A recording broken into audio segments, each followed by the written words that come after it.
Halo, selamat pagi. Salam hebat luar biasa. Perkenalkan, nama saya Jose Hermenegildo da Costa, NIM 19101423. Nah, di pagi hari ini saya akan mempresentasikan tugas pertemuan 13 tentang Business Model Canvas atau BMC dan khususnya untuk ide usaha masing-masing. Nah, ide usaha saya itu tentang tempat percetakan poster.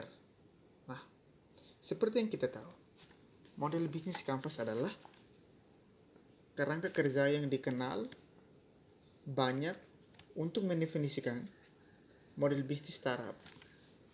Nah, model bisnis Canvas adalah suatu dari sekian banyak model berkembang di dunia. Nah, secara sederhana, model bisnis Canvas adalah strategi yang diawali untuk menjalankan sebuah bisnis. Kalau kita bahas tentang model bisnis Canvas, pasti kita tidak akan luput dari 9 blok elemen yang berada di model bisnis Canvas. Nah, 9 model bisnis Canvas tersebut adalah berikut, saya akan sebut masing-masing satu persatu.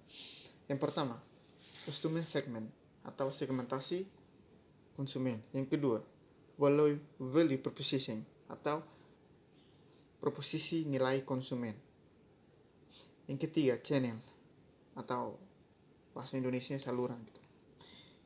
Keempat, revenue stream, sumber pendapatan.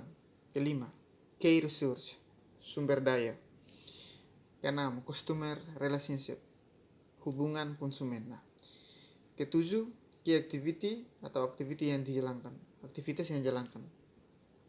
Kedelapan, key partners, kerjasama antara suatu karyawan dengan karyawan lain atau dengan para bos gitu.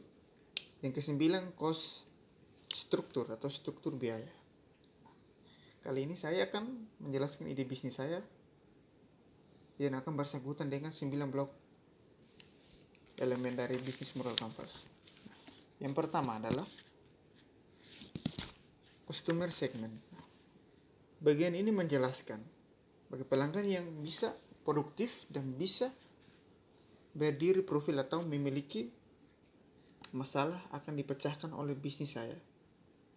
Nah, yang kedua, value proposition. Blok ini berisi tentang nilai tambahan akan membuat bisnis saya terlihat menarik dan berbeda dari bisnis yang lain. Nah, biasanya berupa solusi atau inovasi dari para karyawan saya. Bisnis saya bisa berunggul dari para bisnis yang lain. Ini value proposition. Nah, yang ketiga, channels. Channels adalah media bisnis yang akan menggunakan untuk delivery solusi yang ditawarkan sampai kepada konsumen. Nah, channel ini bisa berubah seperti website, aplikasi, atau seorang sales proposition. Gunanya channel ini agar kita bisa mempromosikan ide-ide produk-produk kita untuk kepada para konsumen. Nah, yang keempat, customer relationship. Seperti yang kita tahu, jika channel lebih banyak menjelaskan tentang orang yang belum tahu produk saya, maka customer segment adalah sebaliknya. Kenapa sebaliknya? Nah, karena kita harus tahu bagaimana cara bisnis yang terus berkembang atau instituts dengan para pelanggan. Nah, bentuknya bisa sangat beragam. Contoh mulai dari new site atau layanan after sales dan sejenisnya yang lain. Seperti yang kita tahu, kalau kita mau menjalin sebuah hubungan dengan para konsumen kita bisa membuat mereka nyaman di dalam perusahaan kita atau dalam bisnis yang mereka mau beli dalam perusahaan kita. Oke. Yang keenam, revenue stream. Di bagian ini tentu perlu dituliskan karena adalah produk atau jasa yang memberikan pembayaran atau pemasukan dalam bisnis atau produk saya. key resource. Nah, key resource adalah sumber daya. Sumber daya utama yang merupakan kolom yang menjelaskan aset strategi perusahaan. Aset ini bisa merupakan bahan baku produk, infrastruktur yang akan dibutuhkan di dalam bisnis saya tersebut. Nah, yang kedelapan adalah key partners. Tidak ada bisnis besar yang berjalan sendiri. Semua itu pasti butuh partners. Nah, dalam menjalankan sebuah aktivitas bisnis, tentunya kita membutuhkan sebuah mitra atau partners. Nah, disinilah tempat kita memasukkan mitra strategi yang kita miliki dalam konteks bisnis.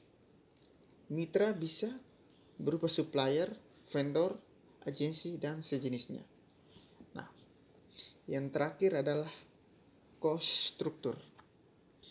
Pada bagian terakhir ini, kita yang harus menentukan biaya apa saja yang dibutuhkan untuk menjalankan keseluruhan aktivitas bisnis yang mempermudah struktur biaya dapat diisi berdasarkan isian pada kolom key activity, key resource, dan channels. Nah, di cost struktur ini dia juga ada berkaitan dengan key activity, key resource, dan key channels. Sekian dari presentasi saya. Terima kasih. Mohon maaf jika ada kata-kata yang tidak bisa saya ucapkan dengan benar. Mohon maafnya. Dan sekian. Terima kasih.